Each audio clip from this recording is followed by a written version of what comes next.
It's time for the Daily Stand Up Podcast presented by Agile Dad with your host, Lee Henson. Without any further ado, let's get started. I wanted to kick today's episode off with a question. Are Scrum Masters even really facilitators? And I thought that was a good question.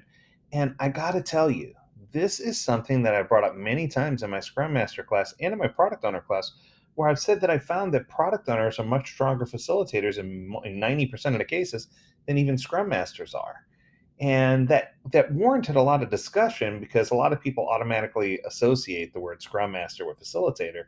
But I found myself saying that the product owner just really has a knack for facilitating conversations, for facilitating their ability to deal with stakeholders, to ask the right questions, to demo products and services. There's just so many opportunities for the product owner to be in a position where they're a facilitator. So let's talk about the Scrum Master for a second. And I did a little survey and I asked Scrum Masters, what does it mean to be a facilitator? And some of the answers I got, it was an anonymous survey, they didn't know it was from me. And one of the, or I shouldn't say one, some of the answers I got were interesting or even a little bit shocking. So here's what I saw. So some of the answers were sending meeting invites, booking conference rooms, setting up Zoom calls, starting and ending events that happen online, making sure everything starts and ends on time, creating reports or updates, and sending out meeting minutes, ordering refreshments, and sending people gift packages at home. I was like, what is this? Is this really facilitation? Is this really what you think it is? So, for people who know about my background, the word facilitate comes from the Latin word facile, which means to make things easy, right? So, facil means to make things easy. And if that's true, the person who makes things easier for others is the facilitator. And in this instance, I'm starting to wonder if the Scrum Master is the role that is the facilitator. So, if I looked at facilitation differently, and I said, what if I looked at facilitation as a coaching stance? So if I looked at it as a stance and I said, all right, so facilitation is a coaching stance that's associated with the Scrum Master's role when they facilitate events as needed or requested, or to help facilitate stakeholder collaboration meetings. Now we're getting to the point where we're talking about that level of facilitation. And that is really, really, really interesting, right? So the intent of the Scrum Master having a coaching stance as a facilitator should be to enable self-management or empower teams to self-manage and increase the team's effectiveness to achieve better outcomes. So the outcome of the team's responsibility when facilitating events, and the Scrum Master is there to help the team get there.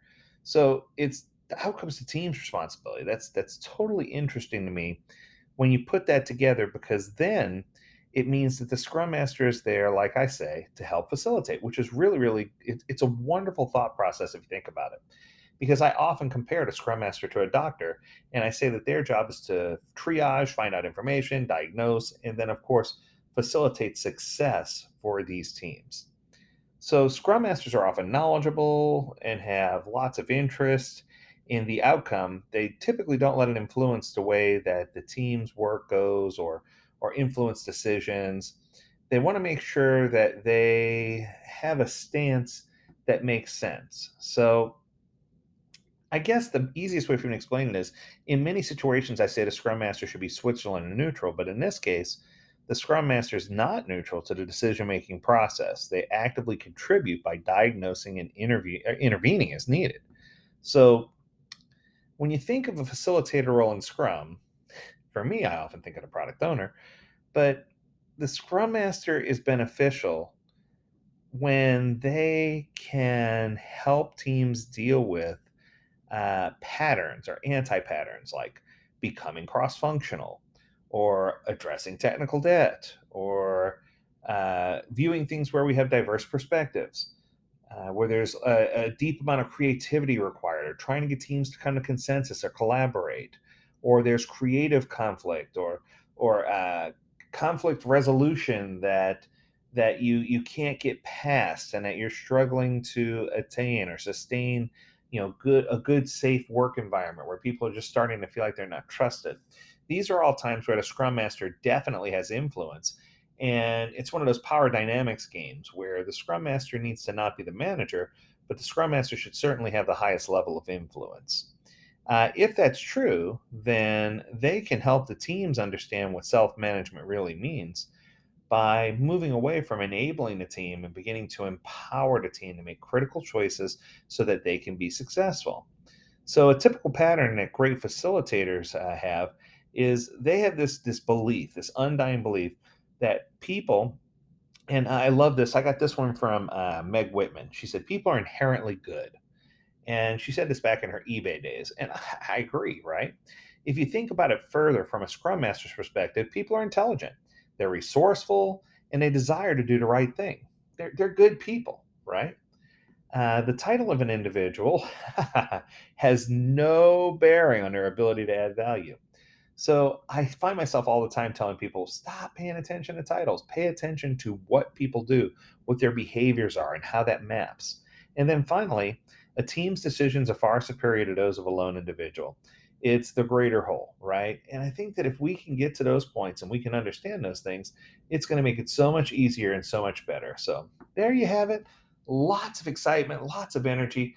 I hope that this was useful to you.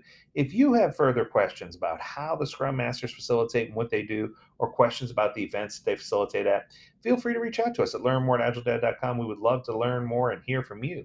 As always, we encourage you to stay healthy, stay well, and stay agile, my friends. Until next time, do take care.